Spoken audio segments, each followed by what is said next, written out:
Good morning, guys. Darla. I am a realtor with Real Broker in South Louisiana. Out and about early this morning for some appointments, doing what I absolutely love to do best, and that is meeting with sellers, because that means if you are a buyer, you are very soon going to have something else on the market to choose from. So that's always a great thing. Listen, so I've been in real estate 5 years.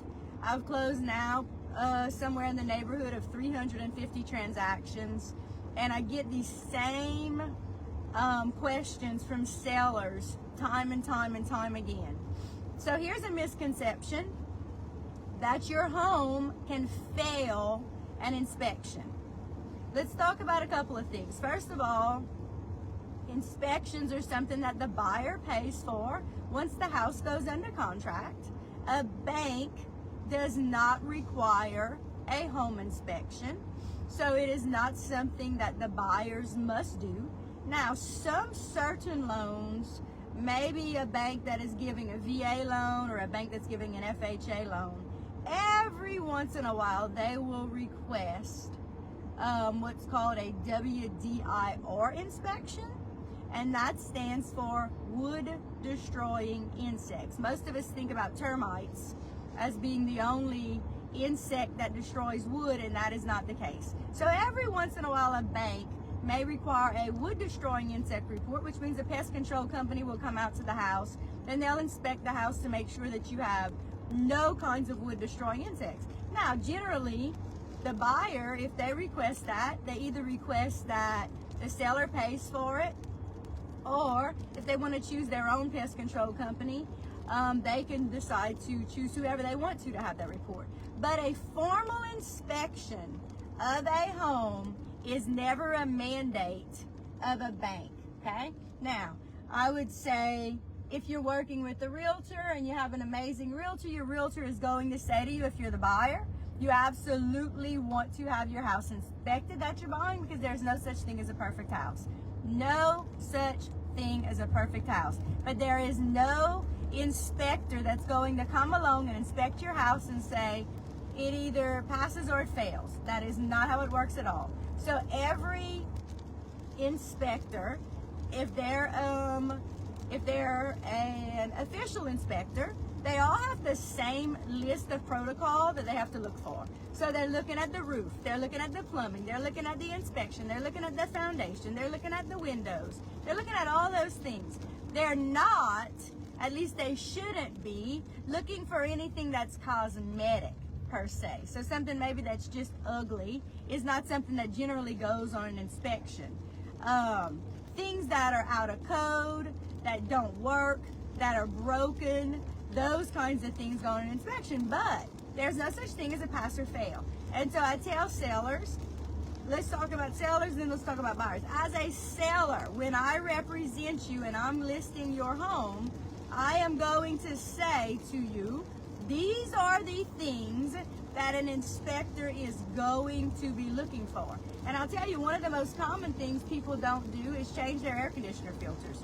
Guys, when you see an air conditioning filter that looks like it has never been changed, it has so much dirt on it that the airflow can't even get through it, number one, that's a red flag that it means that you probably are, what else are you also not taking care of with your house, right? So if you're a seller, one of the simplest things you can do is throw the old filter away, clean all the dirt and residue around wherever that filthy filter was, throw it away, put you a brand new filter.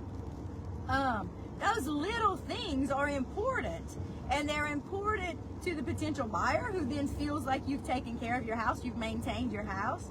But an inspector, when an inspector goes into your house and they're looking for things to find wrong with it, because that's their job, they're going to find things wrong with your house. There's no such thing as a perfect one. The less that they can find at the initial onset, the less inclined that they are to really dig and investigate and find things wrong. So when they're walking in through that door of your house and it's freshly painted and it's clean and the doorknob works and you don't have crap everywhere, and you can just get the impression, this is the inspector walking through your house, if they get the impression that you have really maintained your home, really taken great care of your home, they're less inclined to really be nitpicking it to death. Whereas, if they walk into that side door and the paint is peeling and it's dirty and you have crap all over the place and it's just obvious that you didn't really care too much about your house, then they are going to be way more inclined to really be looking for what else did you not maintain? What else may be broken?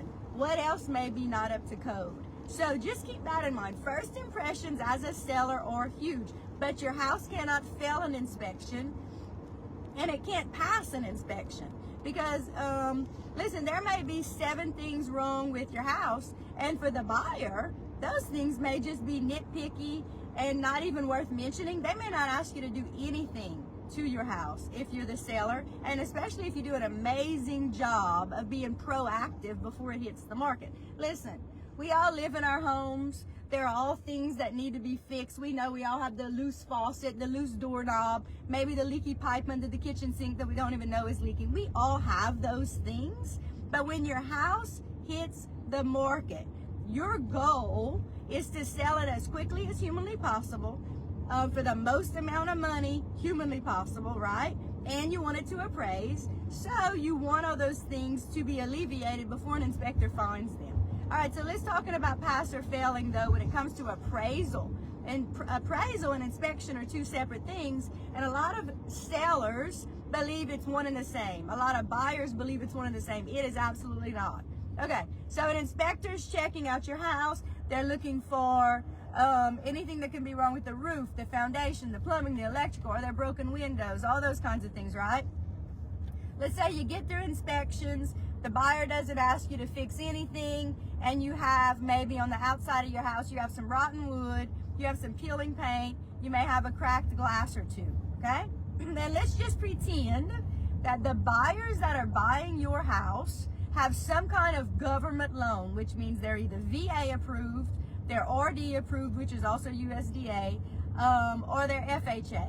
Any kind of government loans, they all basically have, when the appraiser goes out to appraise the house, the same checklist that they are looking for. So if you have a government loan and the appraiser is following the list of things that they are looking for, if you have peeling paint, rotten wood, cracked glass, whether or not you thought it was important as the buyer or not, the appraiser is going to appraise the house for the value of the home, but they're also going to say the loan is subject to these things getting fixed. So if that house has rotten wood, peeling paint, broken glass, missing handrails, those kinds of things, any appraiser who even does a half-ass job is going to flag those things. Now listen guys, we're all human, and in any position there are people who are lazy,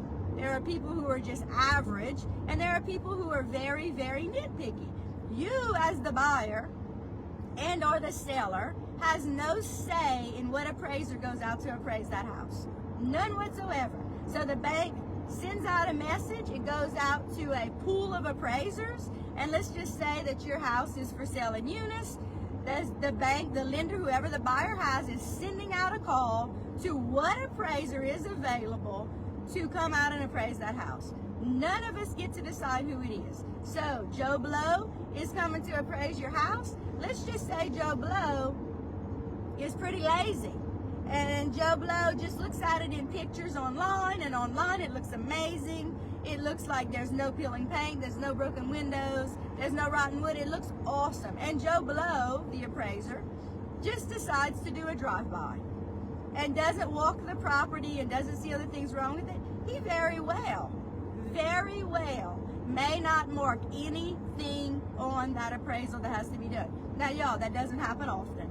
Most appraisers are amazing at what they do. They are diligent at what they do. They're following a checklist of these are the things I'm looking for. They're walking the property, they're walking in the house, and if you have a VA loan, an RD loan, a USDA loan, or a FHA loan, they're looking for broken windows, peeling paint, rotten wood, missing handrails, anything that's considered unsafe they are looking for. And if they find those things, they're checking them. And so then, as the buyer, if the appraiser flags those things, the loan is now contingent on the seller agreeing to fix all those things in order for you to get your loan, okay?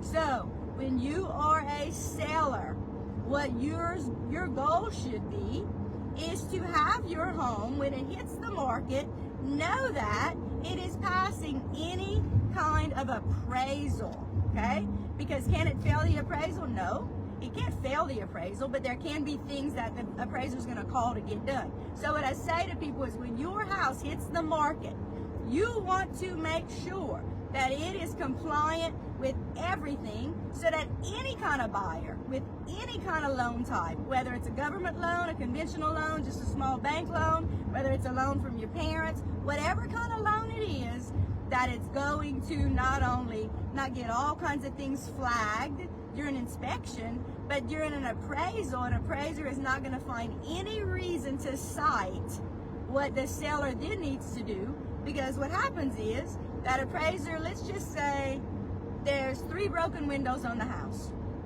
and it's flagged. The buyer can't get their loan until the seller fixes those windows. So the seller then has to get a glass company. They have to go out and fix those windows. Now everything's on hold. We can't move forward till it gets done. But then, once the seller gets those glass windows fixed, the buyer then has to pay for the appraiser to go back out and make sure that those windows are fixed. That's all a waste of time. It's all a waste of money. If you as the seller are proactive and make sure all of those things are done ahead of time, then it's gonna go into contract quickly. You're gonna get maximum dollars, and it's just gonna flow through very easily if you as the seller are proactive. But there's no such thing as failing an inspection. And I meet with sellers over and over and over again that say, I'm afraid it's gonna fail inspection. Well, listen. If you know these things need to be fixed, fix them. If they're going to cost you tens of thousands of dollars and you don't have the money, then listen, we'll come up with a plan. There's always a plan, and there's no such thing as a perfect house, and there's a buyer for every single house out there, okay? What your goal should be as the seller is to hire someone in your area who you know, like, and trust, knows the market, is going to price it to sell it, and is going to be proactive and be on your team for the get-go to get you what you need, right? So listen, y'all have a great day. Today's Wednesday. Looks like it might rain all day long, so y'all be careful on the roads. Remember this, as a seller or as a buyer, there are never any stupid questions. The only way you're going to know is if you ask, so ask your questions. If you're not in my area, get in touch with me and I can recommend a realtor in your area in my company. Our realtors are known. Our motto is be kind, work hard, everything else will follow. So we're all on the same page with that. So if you're not in my network and you're looking for a realtor, listen, give me a call or message me and ask me to recommend someone to you, because I'd love to. And if you are in my area, if you're in Louisiana, I'll sell your house anywhere you have a house, right? But if you're a buyer, probably within an hour or two's drive is where I can help you find a house. Y'all have a great day. Take care and reach out if you need anything.